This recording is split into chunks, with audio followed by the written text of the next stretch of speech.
မိဘတို့မှာရှိမြင်အပ်ပါသောဗုဒ္ဓဒါရတသင်္ကဟောမင်္ဂလာအာမိတ္တ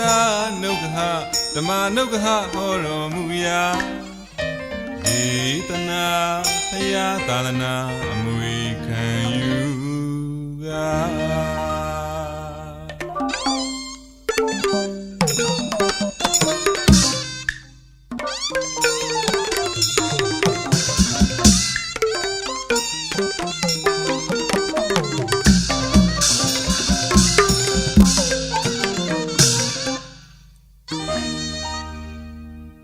မိဘတို့မှာရှိမြင်အပ်ပါသောဗုဒ္ဓဒါရတသင်္ကဟောမင်္ဂလာအာမိတ္တနုက္ခဓမ္မနုက္ခဟောတော်မူရာဒေသနာဖယားသာသနာအမွေခံယူကာသာမဏေရပပိဇာမြောင်ရှိမြတ်မိသာတိရာရှုမညီသမီးရဏခန္ဓာဝေဇနာနာသမင်္ဂလာသာမဏေရပပိဇာမြောင်ရှိမြတ်မိသာတိရာရှုမညီသမီးရဏခန္ဓာဝေဇနာနာသမင်္ဂလာသာသနာပရိဘောဂတိယဓမ္မဒါရပလူကအနုက္ခမေဃဥစ္စာနိဗ္ဗာန်ရသည့်ဘဝတိုင်အောင်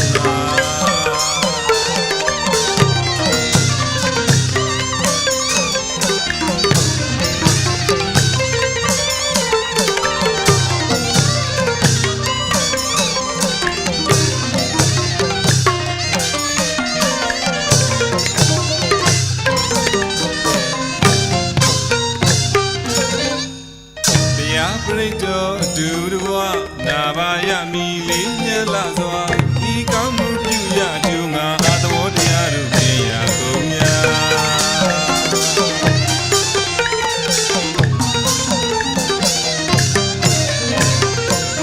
တရားပရိတောဒုရဝနာဘာယမိလေးမြတ်လာစွာဤကောင်းမှုပြုရကျုံငါအသဘောတရားတို့ဖြင့်ရကုန်ညာ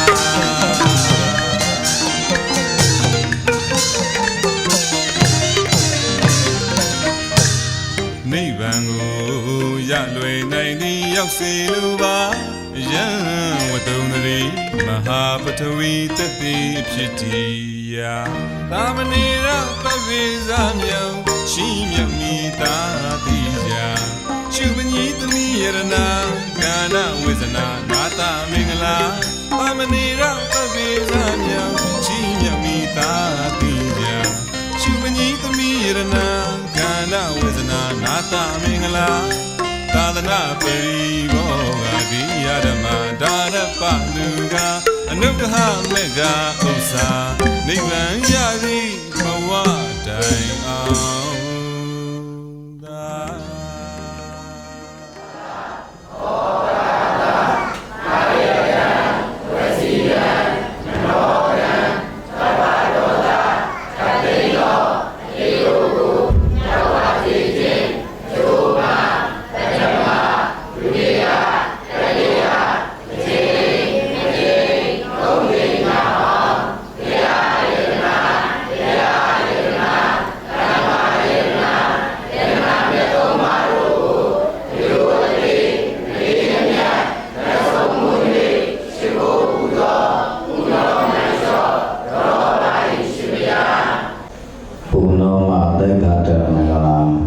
ဥပဒမရမင်္ဂလာတာမေရပပိစ္ဆာမင်္ဂလာကာဏဝိဇ္ဇနာမင်္ဂလာဤလူတော်မင်္ဂလာပွဲနာဗျာဝိတော်သံဃာတော်ရှင်မြတ်များနဲ့တကားဝရလေးမျက်နာရရှိမျက်နာရက်စင်မျက်နာမှာကြောလာကြအောင်သောအာရုံသောပရိသတ်ပေါင်းတို့အားမောင်မြန်လာစွာသောစောင့်ဆွဲဝေပေါ်စဉ်ကြိုးချင်းရတာပြန်ပြန်ကိုလူတိုင်းကြောင့်ဖြစ်တဲ့ဌာနကောင်းမှုကိုယ်တော်ကစေတနာတေနရောဟောလို့ဤကိုယ်ရဲ့ကိုပါအိမ်တွင်အိပါခြံတွင်ခြံပါရွာတွင်ရွာပါရောင်းရည်ဝေတာလုံးမှာဇာယနဌာနသောယဌာနလုံး၌အန္တရခတိဘေယခတိကြောင့်ကြခတိဆင်းရဲခတိဗျာပါရခတိတို့၏ခြုံငိမ့်ကြပြီးလျင်လွယ်ကူသောအကျင့်လင်းမြန်သောဝိပဿနာဉာဏ်တော်ဖြင့်အရဟတဘုရား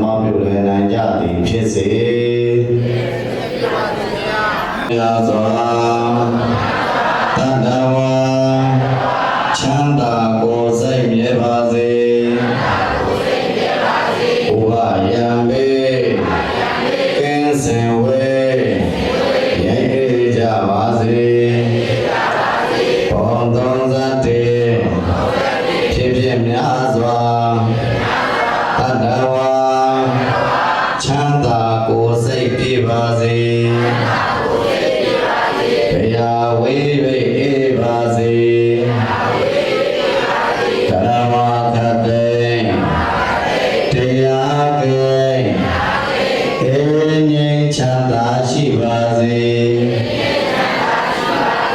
တရှိကြမှာ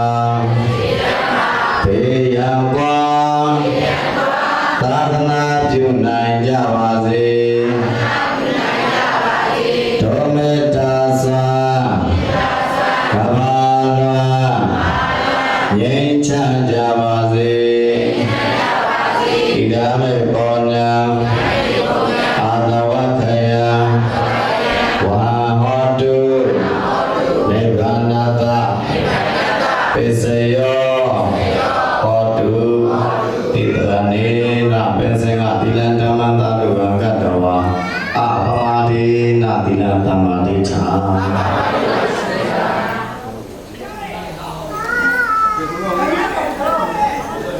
မေလိမူမယူရဒီမူဒီလိုအားရှင်ပြုကများဒုဗျာကနတ်သားဖျားရဲ့လို့မွေးမိမာတာမိမာယာရဲ့ဒီနေ့ဒီခါဒီဘဝပြီးရှင်သာမဏေဝိခွေပြုခဲ့ပါဦး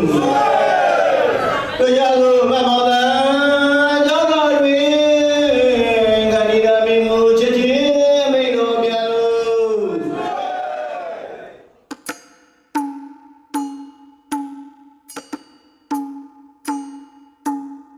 တာ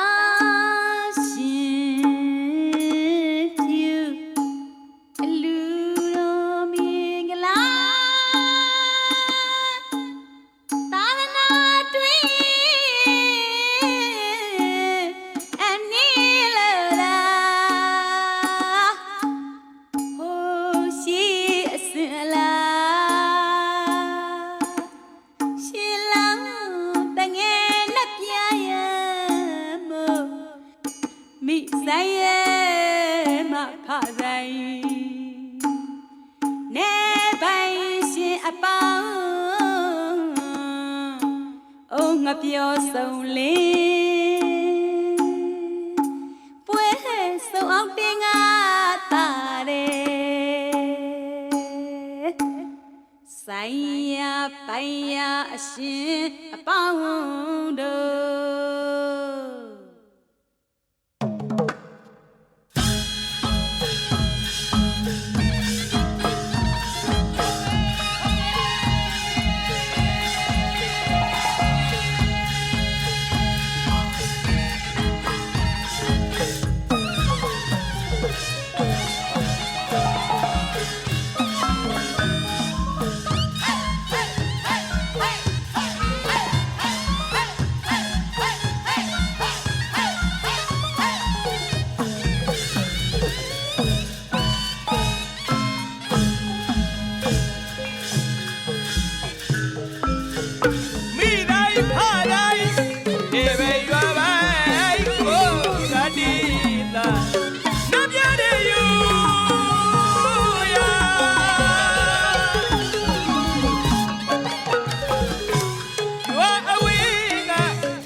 မြအလူပွဲဒီပြင်းရရလို့ပဲ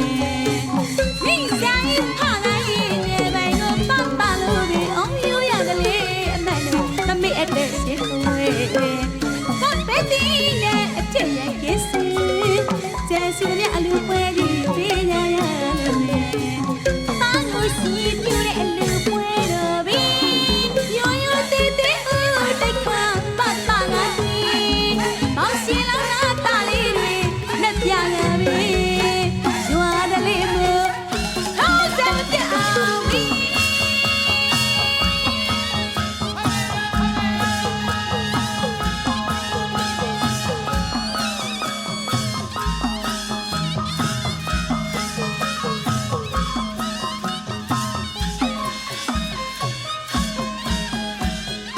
တိတ်ထတော့စုပြခဲ့မြတ်ရီဒီဝအောင်ကြီးတကယ်လုံးချင်းရိတ်တဲ့အောင်ရောစီဒီကဆိုင်စူရင်ဘယ်လိုငါရင်မထားတယ်စိတ်တည်လွင်စိတ်တည်လွင်ရစီမြအလုံးအောင်ကြီးရရောစီကြွားရောစီမဆရာမမီမဆရာမမီMasara amami, Masara amami, Masara amami.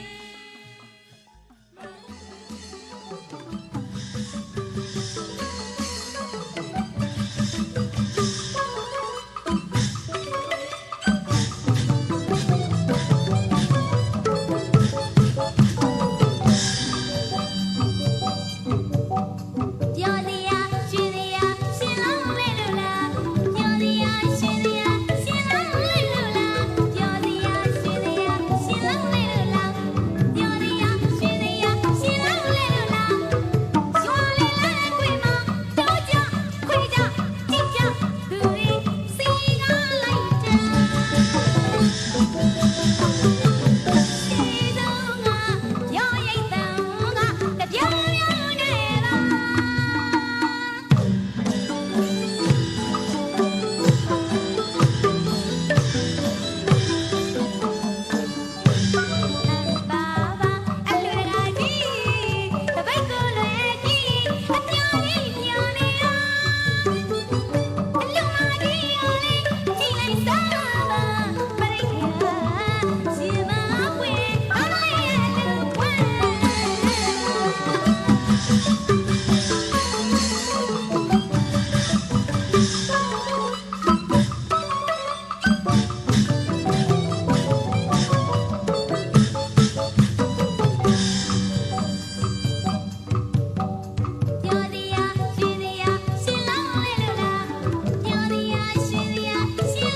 ငန်းပန်းကိန်းက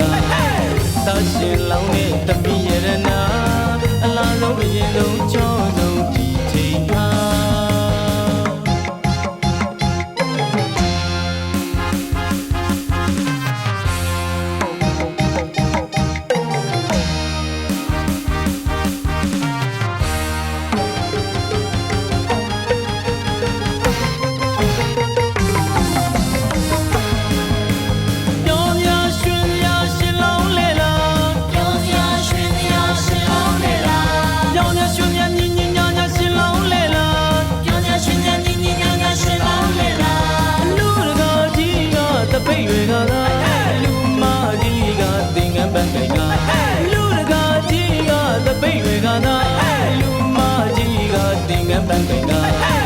တာရှင်လောင်းနဲ့တပည့်ရတနာ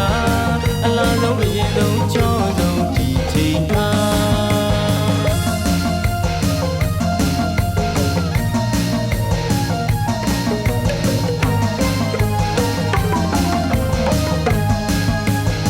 ခဏငယ်ယုံမင်းမလေးလာလာပါမမကိုရဟန်မူယာမော်ရလင်းများရှုံးတော့ပါရဲ့ဗျာကိုလူမျိုးကလာလာပြီးလက်တန်ငါတာဦးစီဝိုင်းလေးပါပြောင်းငါလောင်းငါဥရွှေရိုးကြီးကနှကမ်းမွေးထောင်လို့ကာလာပါ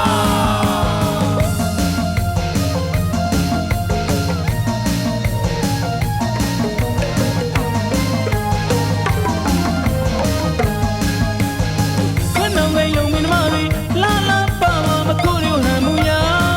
မော်ရလင်းများရှုံးတော့ပါရဲ့ဗျာကိုလူမျိုးကလာလာပြီးလက်တန်ငါတာပြောင်းငါလောင်းငါဥရွှေရိုးကြီးကနှကမ်းမွေးထောင်လို့ကာလာ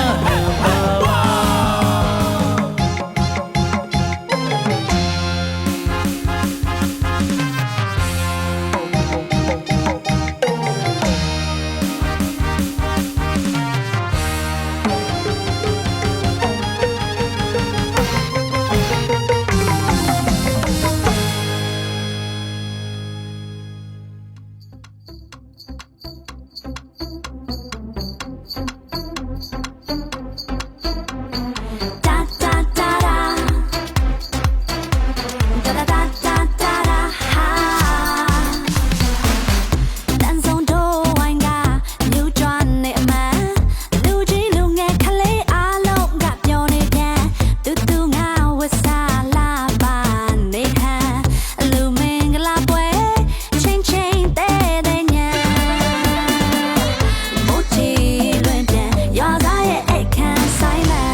ကြီးပြောတဲ့နေ့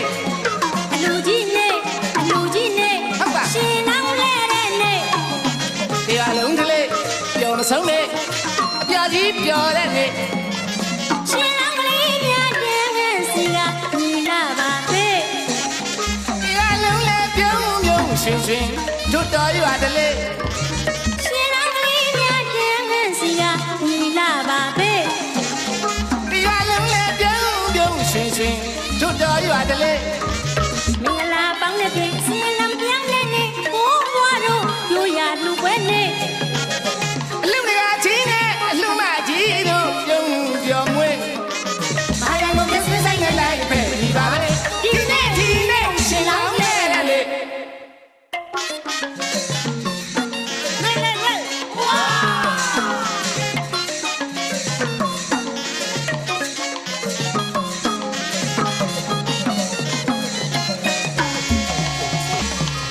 တို့ဝိုင်းပြီးတဲ့ကိုကြီးတို့ရဲ့ဆိုတဲ့ချင်းတန်တွေ အတန်ချက်ဆက်ခွင်းနဲ့ဆရာကြီးစီပြောတဲ့ဝေး အမျိုးသမီးကလေးများတဲ့စီကညီလာတယ်လေ ကာလာလိုဝိုင်းဝန်းကိုကြီးပြောလို့လာနေသူမြတ်တဲ့အလူမို့တွေအချီလို့မကုန်နိုင်မေ အလူတကာကြီး ရပါ တကာကြီး ပြောပါ တ ဦး ပိတ်ကြီးပိုက်လို့ပျော်ရွှင်ပြီး အလူမကြီး ရှင်းရှင်း အလူမကြီး ပြောပါဦး သင်္ကန်းကိုပိုက်ပန်းနောက်လိုက်ခါမိဒီတွေတပုံကြီး ချစ်သားမောင်ကမြင့်ကြီးအထက်မှာရွှေကြီးကလေးကိုဆောင် ချစ်သမီးငယ်လေးနာသာလူသာအာရပါရလူနေတာလူကြီးနဲ့လူကြီးနဲ့ရှင်လောင်းလဲတဲ့နေ့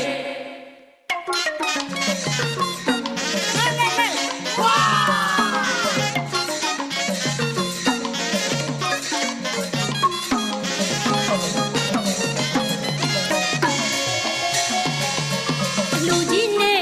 လူကြီးနဲ့ရှင်လောင်းလဲတဲ့နေ့ ပြောလုံးကလေးပြောမဆုံးနဲ့ပြောကြီးပြောတဲ့နေ့ လူကြီးနဲ့လူကြီးနဲ့ရှင်လောင်းလဲတဲ့နေ့ တရားလုံးကလေးပြောမဆုံးနဲ့အပြောကြီးပြောတဲ့နေ့ ရှင်လောင်းကလေးများတဲ့စီကညီလာပါပဲ တရားလုံးလည်းပြုံးပြုံးရွှင်ရွှင်တို့တော်ရွာတလေ ရှင်လောင်းကလေးများတဲ့စီကညီလာပါပဲ တရားလုံးလည်းပြုံးပြုံးရွှင်ရွှင်တို့တော်ရွာတလေ မင်္ဂလာပေါင်းတဲ့ပြင်စင်လံပြောင်းတဲ့နေ့ဘိုးဘွားတို့ရိုးရလူပွဲနေ့ အလူတကာချင်းနဲ့အလူမကြီးတို့ပြုံးပြောမွေးဘာရလို့ပြည့်စင်ဆိုင်နဲ့လိုက်ပဲဒီပါပဲဒီနေ့ရှင်လောင်းလဲတဲ့နေ့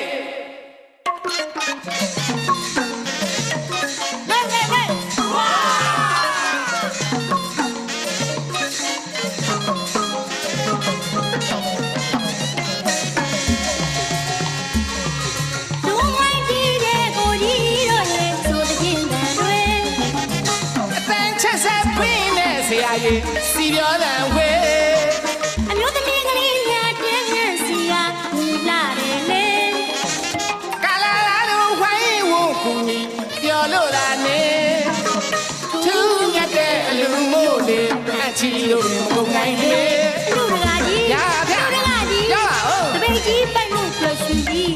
အလူမကြီး ဘာလုံးပြော အလူမကြီး ပြောပါဦး သင်္ကန်းကိုပိုက်ပန်းနောက်လိုက်ခါပီတိတွေတပုံကြီး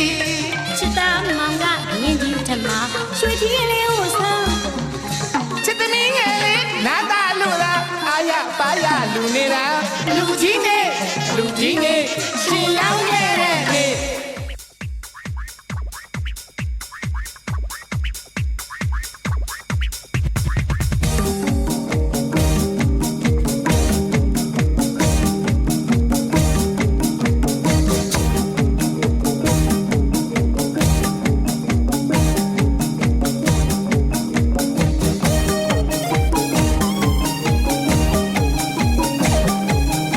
မ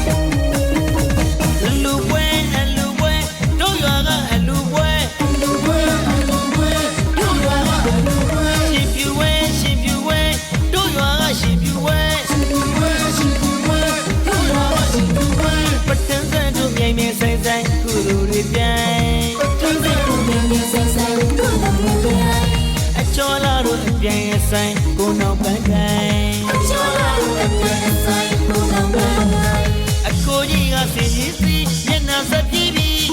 အကိုကြီးကစင်ကြီးစီမျက်နှာဆက်ပြီးပြီညီငယ်လေးကမြင်ကိုစီမျက်နှာဆက်ပြီးပြီညီငယ်လေးကမြင်ကိုစီမျက်နှာဆက်ပြီးပြီဖေဖေကြီးကတပိတ်လွယ်ရှင်ဝေပီတီနဲ့ဖေဖေကြီးကတပိတ်လွယ်ရှင်ဝေပီတီနဲ့မိမိကြီးကပင်ငယ်ရွယ်ပန်းရောင်ပြုံးနဲ့မိမိကြီးကပင်ငယ်ရွယ်ပန်းရောင်ပြုံးနဲ့ဝိုင်းဝန်းကိုညီပင်ရွာလုံးရှုံးဆုံးမောင်ဆုံးဒူဒူညီညီကုသိုလ်ယူ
ဆိုင်ကိုနောက်ပန်းကိုင်ကျော်လာလို့အပြိုင်ဆိုင်ကိုနောက်ပန်းကိုင်အကိုကြီးကစင်ကြီးစီမျက်နှာဆက်ပြီးပြီ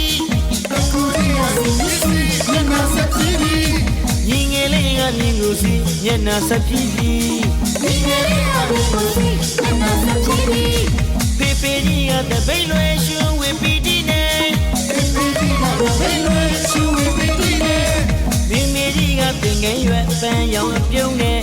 မိမိကြီးကပင်ငယ်ရွယ်ပန်းရောင်ပြုံးနဲ့ဝိုင်းဝန်းကိုညီပင်ရွာလုံးရှုံးဆုံးမောင်ဆုံးဒူဒူညီညီကုသိုလ်ယူ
သုံးဆောင်ကြပါပြုတ်ရှင်လောင်းလေးပြန်တန်းချမ်းဆန်းကသာနီကိုတချင်းလေးဝင်ပြီးထားလို့မြူးမြူးကြွားကြွားကရခုံရပျော်ပျော်ပါပါရှင်လောင်းလေးဝင်စီလို့ချူမယ်ပြုတ်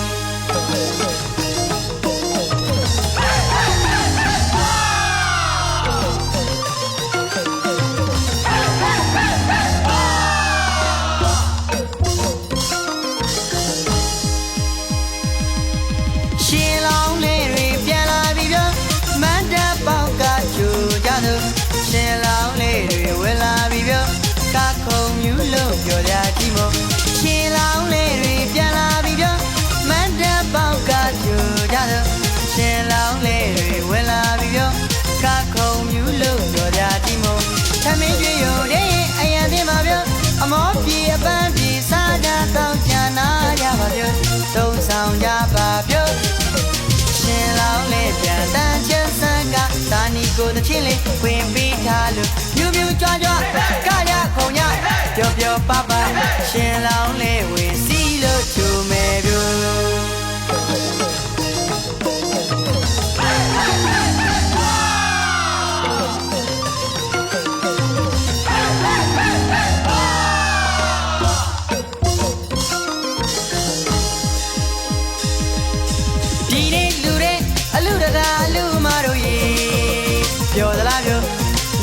ပြိုပြောသလားပြိုမြူသလားပြိုချိုးတော်ပြုံးနေလာပန်းနေလို့ရွှေမုံမွေမုံရွာရွာရွာတစ်မျိုးလုံးတစ်နေ့လုံးချမ်းသာတော့မယ်ပြောရွှေမုံမွေမုံရွာရွာရွာတစ်မျိုးလုံးတစ်နေ့လုံးချမ်းသာတော့မယ်ပြောစီစီကာကာအားလုံးအားလုံးစီလို့ကြစီလို့ကြရှင်လောင်းလေးမြန်တန်ချမ်းဆက်ကဇာနီကိုတချင်းလေးဝင်ပြီးထားလို့မြို့မြို့ကြွကြွကရခုံရပျော်ပျော်ပပရှင်လောင်းလေးအဝင်စီလို့ကြမယ်ပြော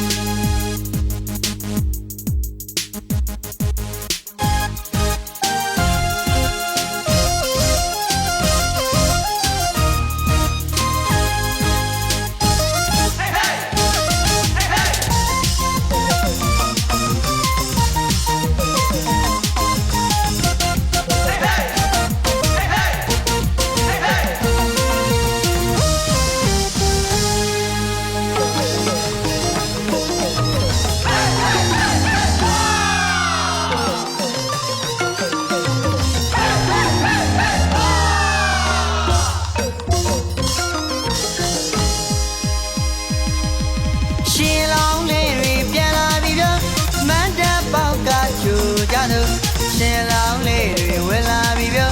ကာခုံမြူလို့ပြောကြကြည့်မို့ရှင်လောင်းလေးတွေပြန်လာပြီပြောမန္တပေါက်ကကြိုကြတော့ရှင်လောင်းလေးတွေဝင်လာပြီပြောကာခုံမြူလို့ပြောကြကြည့်မို့ထမင်းပြရုံတဲ့အရန်တင်ပါပြောအမောပြေအပန်းပြေစားကြတော့ချမ်းသာရပါပြောသုံးဆောင်ကြပါပြောရှင်လောင်းလေးပြန်တန်းချက်ဆန်းကသာနီကိုတချင်းလေးဝင်ပြီးထားလို့မြူမြူကြွားကြွားကရခုံရပျော်ပျော်ပပရှင်လောင်းလေးဝင်စီလို့ချူမယ်ပြို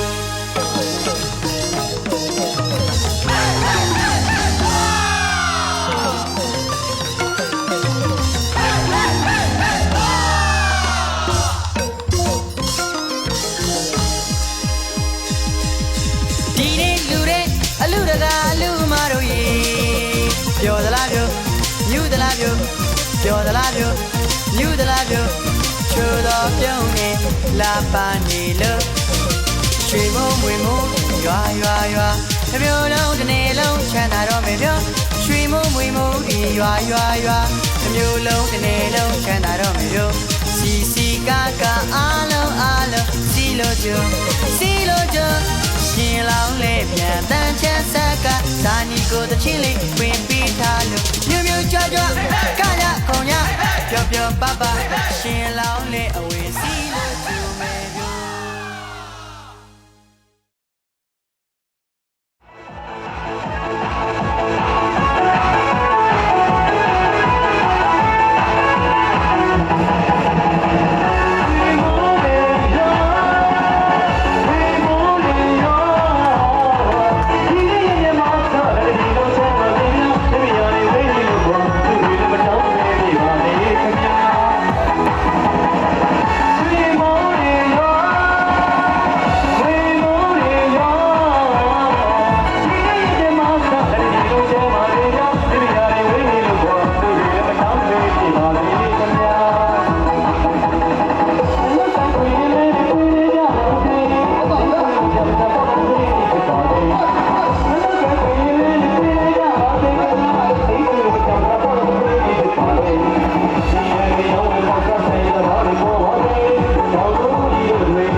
ရှိခိုးရတော့မယ်ကွယ်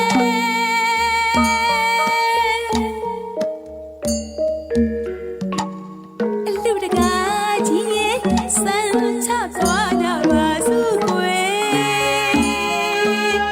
စမ်းချသွားကြပါစို့ကွယ်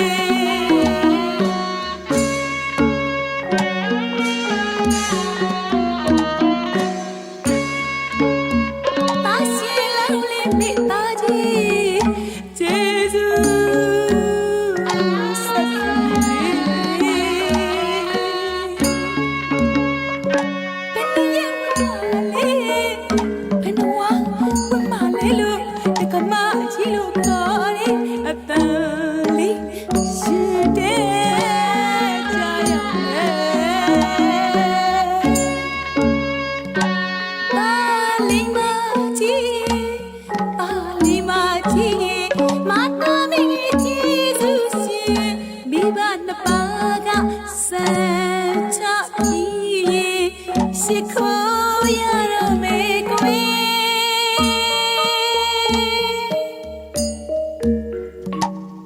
လူတကားအချင်းရဲ့ဆောင်းချသွားကြပါစို့ကွယ်ဆောင်းချသွားကြပါစို့ကွယ်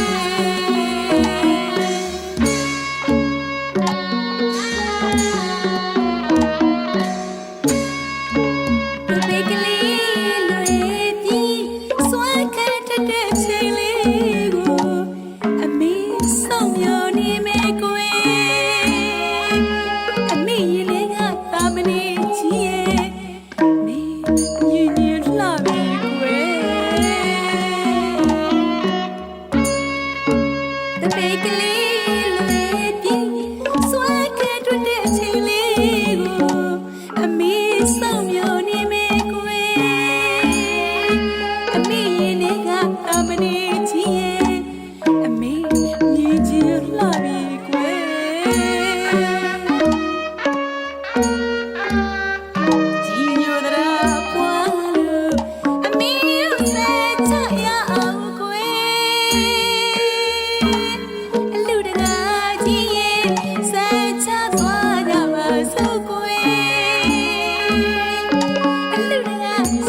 ရှိခိုးရ မယ်ကွယ်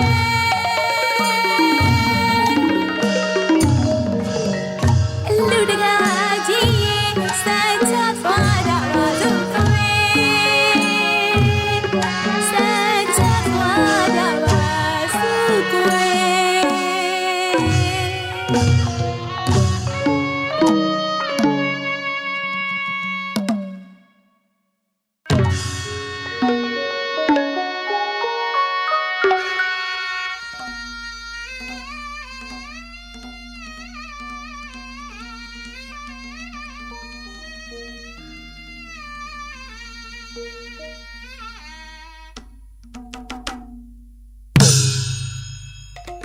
မြို့လေးကမန္တမြို့လေးကမန္တမြို့လေးကမန္တအရက်မာတဲ့ကုသိုလ်ကြောင်းကြီးရဲ့အိုးလက်ရန်ငယ်ပြိုလက်ရန်ငယ်ပြိုရှင်လူရိုးတဲ့ကကြောင်းအိုးလို့ရွှဲတော့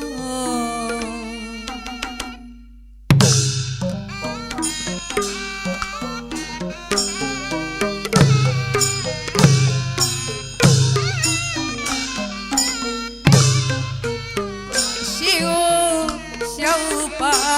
လို့အနောက်ကိုရဲမြော်လိုက်ရင်ချီကိုရှောင်းပါလို့အနောက်ကိုရဲမြော်လိုက်ရင်ဒီကိုနိုင်ရွှေကုန်သားနဲ့ဖျားလေးလေးဖျားလေးလေးဖျားလေးလေးဖျားကိုမြင်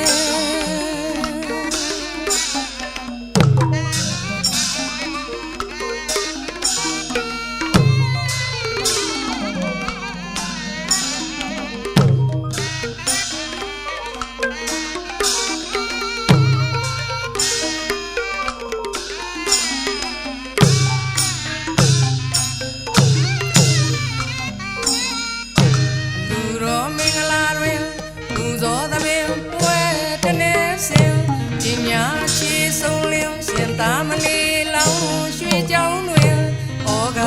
တံမယာဝဲကိုပင်မလွယ်လို့ခြင်းဝင်းညုကဆိုခွာနိုင်ရင်ကင်းလို့နိဗ္ဗာန်နောင်လို့ဝင်ဩဃတံမယာဝဲကိုပင်မလွယ်လို့ခြင်းဝင်းညုကဆိုခွာနိုင်ရင်ကင်းလို့နိဗ္ဗာန်နောင်လို့ဝင်ရွှေရောင်တန်းနေတဲ့ကွမ်းရဲ့ပမာပုံတွင်တပိတ်ပါတရေလွယ်ဝင်ခဝမ်းမျိုးစုံနဲ့တင်းလုံးနဲ့စံချတော့အမြင်လာအောင်ပြုံးပြုံးနဲ့ပြောတာကြားရင်ဘဂဝါရှင်မြတ်ဖယားရဲ့တပိတတန်ခါမြတ်အပါတွင်တရားတော်နာဖိတ်ပြလို့စိတ်ထားပြုစေအမြဝေလျင်ဒီတကွင်သာရုသာရုသာရုပေါ်ပါရှင်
သိနွယ်ဝင်